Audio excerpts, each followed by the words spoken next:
بسم اللہ الرحمن الرحیم۔ السلام علیکم ورحمۃ اللہ وبرکاتہ۔ گھر کی بنیاد محبت پر ہوتی ہے، لیکن اگر یہ جھگڑے کا اڈا بن جائے تو گھر کا ہر فرد ایک دوسرے کی موت کی تمنا کرنے لگتا ہے۔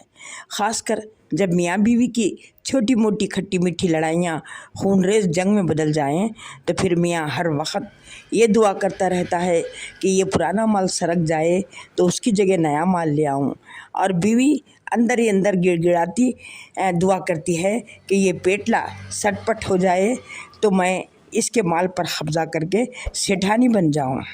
اسی قسم کے جھگڑے اور نفرت کے چکر میں ایک میاں بھی اس قدر آگے بڑھ گئے کہ میاں ہر وقت بیوی کی موت کی تمنا کرنے لگتا۔ بیوی پر اکثر بے ہوشی کے دورے پڑا کرتے تھے۔ ایک بار ایسا سخت دورہ پڑا کہ سب کو یقین ہو گیا کہ وہ چل بسی ہے۔ میاں کو جب یہ خوشخبری ملی تو وہ اس کے دل میں خوشی سے لڈو پھوٹنے لگے، اور وہ لوگوں میں اپنے غم کو ظاہر کرنے کے لیے عورتوں کی طرح روتا ہوا کہہ رہا تھا، ہائے اس کی موت مجھے کیوں نہیں آئی، ہائے میں اکیلا رہ گیا، اب میں اس کے بغیر کیسے جیوں گا۔ غرض اسی رونے دھونے میں کفن دفن کا انتظام تیزی سے کرایا، اور جب عشاء کو جنازہ لے جایا جانے لگا تو چونکہ گاؤں میں پگڈنڈیاں ہوتی ہیں، راستے کی تنگی کی وجہ سے جنازے کا پہیہ پکڑنے والا کسی کھمبے سے جا ٹکرایا اور جنازہ گر گیا۔ جنازہ گرتے ہی میت ایک چیخ کے ساتھ اٹھ بیٹھی، پتہ چلا بے ہوشی کا دورہ ختم ہو گیا ہے۔ میاں جی جو جنازے کے آگے لہک لہک کر چل رہے تھے، جو ہی بیوی کے اٹھنے کی خبر ملی تو ایسا لگا جیسے ان کی اندر سے روح نکال لی گئی ہو، اور وہ مردہ قدموں سے بیوی کو لے کر گھر آئے۔ چند مہینوں میں ایسا ہوا کہ بیوی سچ مچ مر گئی۔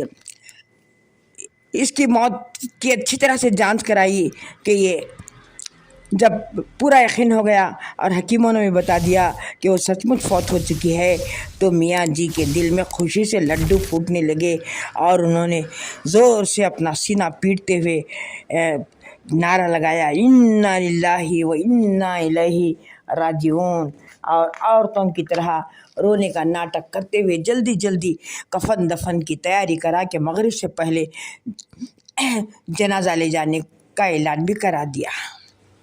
اور جب جنازہ پگڈنڈی پر چلنے لگا تو وہ کسی کمانڈر کی طرح آگے آگے تیز تیز چلتا کہہ رہا تھا، بھائی سنبھل کر کھمبا بچا کے، بھائی سنبھل کے کھمبا بچا کے۔ دراصل میاں صاحب کو یہ خوف تھا کہ دفنانے سے پہلے ہی اگر جنازہ کھمبے سے ٹکرا گیا اور ایک اور بار بیوی اٹھ بیٹھی تو لینے کے دینے پڑ جائیں گے۔ میری عزیز بہنوں اور بھائیوں، اگر تم اپنے ساتھی میں کوئی برائی دیکھتے ہو تو یہ بھی دیکھو کہ اس میں کوئی اچھائی بھی تو ہوگی۔ اس میں جو اچھائی ہے اس اچھائی کو دیکھ کر نبھا کر لو۔ حضور اقدس صلی اللہ علیہ وسلم کی حدیث کا مفہوم ہے، تم میں سے کوئی اپنی بیوی سے بغض نہ رکھے۔ اگر اس کی کوئی عادت تمہیں بری لگتی ہے تو کوئی ایسی عادت ہوگی جو تمہیں اچھی لگتی ہوگی، بس اسی پر نظر رکھ کر زندگی کر لو، ورنہ یہ خلا اور طلاق، قتل، خودکشی وغیرہ انہی نفرتوں کا نتیجہ ہے۔ حضور پاک صلی اللہ علیہ وسلم کے پاس ایک صحابی رضی اللہ آ کر اپنی بیوی کی شکایت کرنے لگے کہ وہ ان سے جھگڑتی رہتی ہے اور ان سے نباہ نہیں ہوتا، تو آپ صلی اللہ علیہ وسلم نے ارشاد فرمایا تو پھر تم اس کو طلاق دے دو۔ ان صحابی رضی اللہ عنہ نے بچوں کا ہلا دیا تو آپ صلی اللہ علیہ وسلم نے ارشاد فرمایا اسی کے ٹیڑھے پن سے گزارا کر لو، کیونکہ عورت بنی ہی مرد کی آخری ٹیڑھی پسلی سے، اگر سیدھا کرنا چاہو تو ٹوٹ جائے گی۔